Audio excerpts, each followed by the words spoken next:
Choma, Mazabuka, Livingston, Chipata, Chinsali, Kasama, Mansa, Solwezi, and Mongo.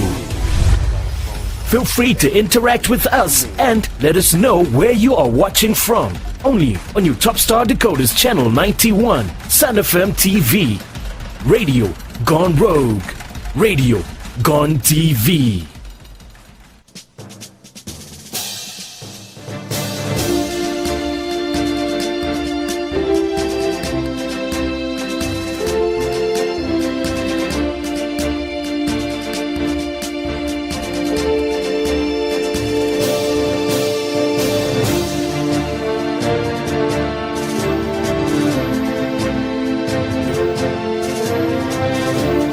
Good morning to you and welcome to Thursday's edition of Around the World News Update. My name is Paul Kasanda and let's dive into what's happening across the globe. Agitators, troublemakers at minimum. Trump on LA routers says Governor Newsom got to get his act together ahead of 2028 Olympics. U.S. President Donald Trump accused LA protesters of being paid agitators and troublemakers as he spoke with reporters at Fort Bragg on a Tuesday. Somebody's paying for that. I watched Total Professionals. He's banging the curb, banging the granite, banging the concrete, and he had a whole group of people. They lined up like totally professionals, grabbed the big chunks, and they dropped it on the soldiers. They dropped it on the Los Angeles police. These are insurrectionists. They are agitators or troublemakers. At a minimum, they are troublemakers, he claimed.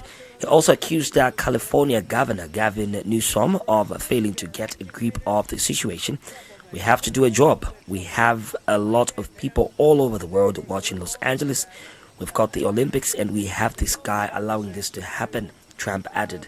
Protests began on Friday in LA following a number of ICE immigration agency raids as part of the Trump administration's immigration and deportation crackdown and escalated over the weekend.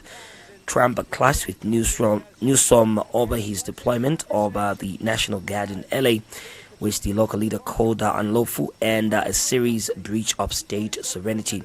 Trump called it a siege and suggested on Tuesday that he could even use the Insurrection Act, which allows the president to deploy the U.S. military as happened in LA during the 1992 riots.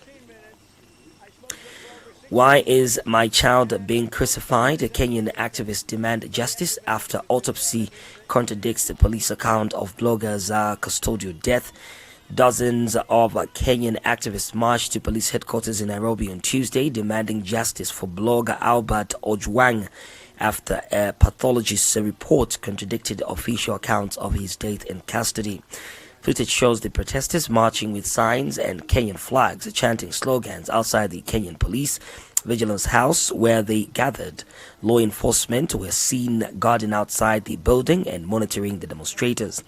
The rally followed pathologist Dr. Bernard Media's announcement that Ojwang's autopsy revealed externally inflicted injuries in keeping with assault across his body, directly contradicting police claims he hit his head against the cell wall. This has sparked outrage and a cry for justice for the blogger from his family as well as rights activists. What wrong did he do to you? The amount of him dying. People who talk about corruption are so many in this country. So why is my child being crucified because of talking about corruption involving the whole country? His father, Meshach Ojwang, said in tears. Ojwang's death followed his arrest in Homa Bay on Friday after allegedly spreading false information about a senior police officer on social media who was reportedly transported over 400 kilometers to Nairobi, where he died in custody. The state has made it a norm to kill people and get away with it.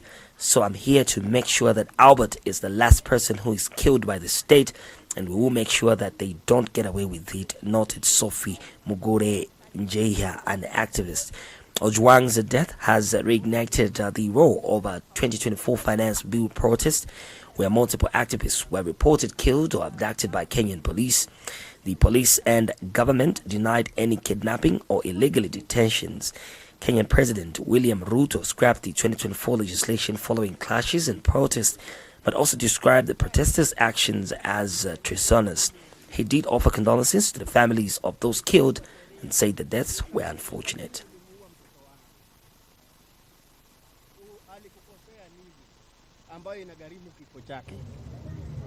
Watu wanaongea kuhusu mambo ya ufisadi hata ni wengi kabisa katika nchi hii yetu.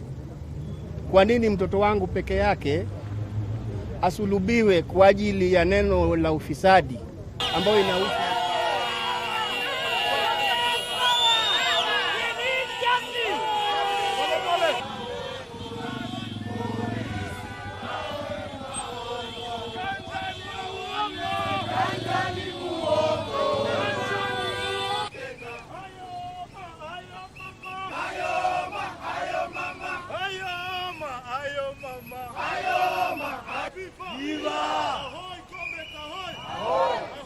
Following the autopsy that we've just done for 5 of us, we find that there were serious injuries to the head. There were also features of neck compression. There were also multiple soft tissue injuries that were spread all over the body, including the head also, the neck, upper limbs and the trunk and the lower limbs. These are injuries that externally inflicted from external source and are in keeping with assault. Want to see our judiciary in action. Let us not leave any stone unturned. And also to the Director of Public Prosecutions, we want to see you also reviewing the proper charges so that we can hold these individuals that have gone wrong to be held accountable. You cannot expect the people of Kenya to trust in this government, in this National Police Service, if they cannot get justice. We want to see justice for this family. We get into more of around the world news update for this particular morning. Colonial collusion. French gendarmerie chief in Cameroon to talk security ahead of elects as opposition calls foul.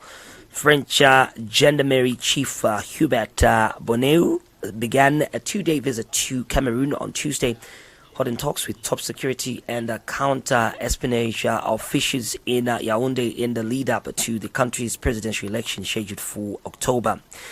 Footage shows rifles, other firearms, bomb squad units and bulletproof shields on display. Bonneau is seen being briefed on armored vehicles and surveillance equipment, meeting with officers and inspecting a more crime scene. He was received by Cameroonian's Minister of Defense Joseph Betty Ossomo, with whom he later held meetings. During a formal ceremony, Ossomo awarded Bonneau a shield and handed him a pennant. First of all, I would like to say how proud I am as Director General of the Gendarmerie Nationale to have devoted my first trip to Africa to visit to the Cameroonian Gendarmerie, Bonneau stated. He added that the relationship with France's sister Gendarmerie is long-standing and based on trust, reaffirmation of the partnership, which he said must be strengthened and sustained. I'm in complete agreement with the Cameroonian Gendarmerie comrades on the actions that are being developed on the real strength of the Cameroonian Gendarmerie, which is, I repeat, very close to the French Gendarmerie, Bonneau added. Though officially termed a weekend visit, the trip has sparked criticism from opposition groups who allege that the government is using foreign and military alliances to suppress dissent. It comes as supporters of the Cameroonian Renaissance movement took to the street to Douala on Sunday to rally against what they say is a government crackdown against its leader, Maurice Kamto, who was reportedly blocked from entering the party's regional headquarters Other reports stated that he has been placed under house arrest by the regime of incumbent President Paul Biya. Kamto is expected to run for the Cameroonian elections in October as leader of the CRM, while 92-year-old Biya seeks another presidential term this year, having ruled the country since 1982. Cameroon's national police and gendarmerie were established under French colonial rule in 1928 and remain responsible for civilian law enforcement in the country. Law must apply to each and every person. Ruto on death of a Kenyan blogger while in police custody. Kenyan President William Ruto called for accountability on the death of local blogger Albert Ojwang, who died while in police custody during an address in Nairobi on Wednesday. Whether criminals are in civilian or are in uniform, he said, we must deal with them firmly and decisively. The law must apply to each and every person so that we can protect the lives and property of every citizen, he added. He urged the National Police Service to be independent, fair and decisive while performing their duties and responsibilities. The Independent Police Oversight Authority must make sure that officers in uniform who engage in criminal activity must be held to account decisively, efficiently, so that we can restore the confidence of citizens in our security apparatus, he continued. On Friday, 31-year-old Albert Ojwang was arrested over posts on social media accusing a senior police officer of corruption.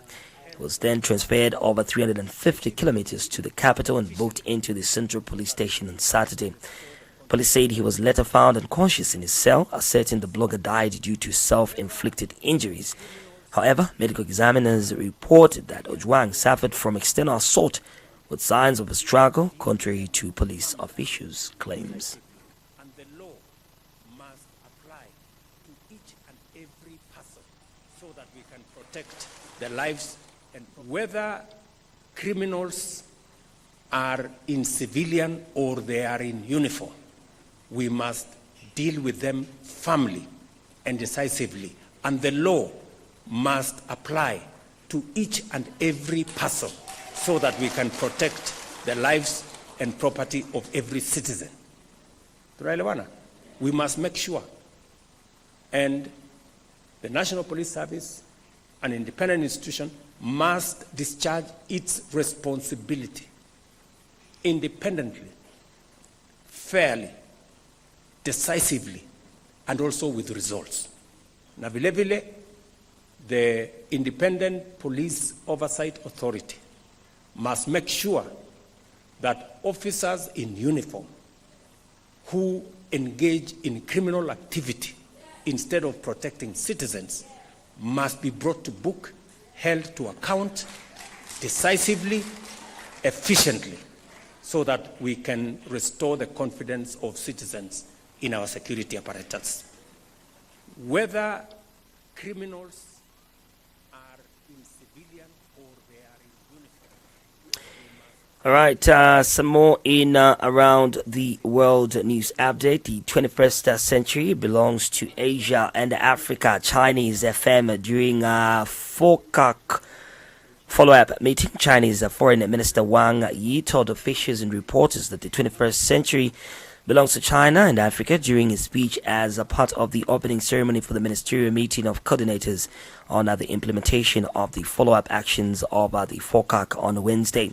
As the world's largest developing country, the continent with the largest concentration of developing countries, China and Africa, are the backbone of the global south. The more the international situation changes, the more China and Africa must unite and strengthen themselves, stand firmly on the right side of history, actively lead the way forward, and cope with the uncertainties of the international environment, Wang told the audience in Changsha. According to Wang, China has significantly expanded its economic engagement with Africa, investing over RMB 13.3 billion in the past 9 months alone, as well as implementing a zero-tariff policy for the continent's least developed countries. Minister of Foreign Affairs of the Republic of the Congo, Jean-Claude Gakoso, also delivered an opening speech during the ceremony.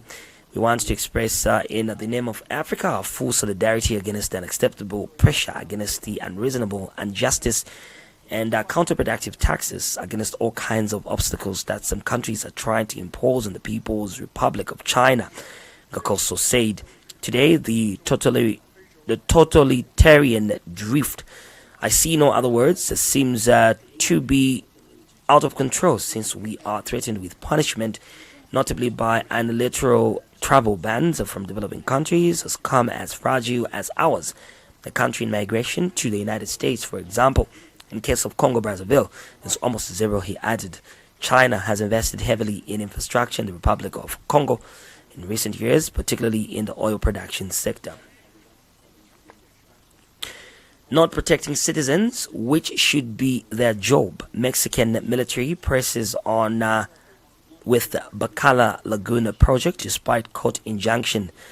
The National Defense Secretariat is pressing ahead with the construction of a holiday complex overlooking Bacala Lagoon in Quintana Roo, Mexico, in defiance of the permanent injunction issued by a federal judge following legal action brought by environmental organizations. Footage shows continued progress on the building works despite vocal opposition from environmentalists and Bacala residents since March, who have labeled the project an act of ecocide. It is very unsettling because it is supposed to be an institution that protects the citizens, protects all of us, and the fact that they do not comply with regulations, the fact they act and build their own will is very upsetting, very disrespectful for all of us, said Anna, a local resident. The injunction was granted on June 5 by a district judge in Quintana Roo. Nevertheless, Sedena resumed construction on Monday, ignoring the court order. It is very upsetting and very disappointing to have these kinds of institutions that in the end we see from their actions that they are not protecting the citizens, which should be their job, and added. Through its X account, Greenpeace Mexico urged the Federal Attorney's Office for Environmental Protection to halt the construction. Sedana is building a hotel in Bacala Lagoon without certainty of environmental permits or ecological impact assessments. The jungle is not a hotel, the organization wrote. The development, which began in January 2025, has drawn repeated criticism for allegedly carrying out dredging and infilling without securing the required environmental permits, including the environmental impact statement, and for bypassing the public consultation process with local communities. Experts warn that the project could cause irreversible damage to Bacala Lagoon, one of the region's most important freshwater bodies, disrupting its fragile ecological balance and threatening vital species such as stromatales and mangroves. These organisms play a critical role in preserving local biodiversity, which includes numerous endemic fish, bird, and plant species. Safe and effective, Khartoum launches cholera vaccination push as outbreak comes. Amid ongoing war, Khartoum State launched its cholera vaccination push targeting over 2 million people as part of the countrywide effort to tackle the surge in cases amid the ongoing conflict. Footage shows the staff arrive in Oduman Teaching Hospital before administering doses to locals. They also gave people advice about health precautions. Amd Al-Bashar, doctor and the director of the Therapeutic Medicine Department of Khartoum's Ministry of Health, explained this vaccination is safe and effective with no side effects. It reduces the risk of contracting cholera disease and can even prevent it to altogether. When someone is infected after inoculation, the symptoms would be milder. Bashar urged people to take all doses required while maintaining personal hygiene and disposing of rubbish safely to curb the outbreak. According to Sudan's health ministry, the campaign targets 5 localities in first instance, continuing until June 19. An outbreak of cholera was officially declared on August 12, 2024, with more than 65,200 cases and 1,700 deaths across 12 of Sudan's 18 states.